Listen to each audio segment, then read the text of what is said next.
O'g'lim, qani kelingchi. Unga shoshib qoldingiz. Hojatxona kiradi. Hop, duosini o'qidingizmi? Ha. Nima deb o'qiladi? Bismillah. Allohumma inni a'udhu bika minal khubuthi wal khaba'is.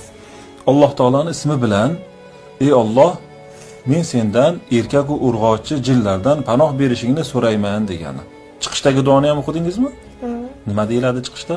G'ufroniki. G'ufronika nima degani? Alloh meni kechirgin degan. Mashalloh, barakalloh. Birinchidan hojatxonaning eshigini yopib kirishingiz kerak edi.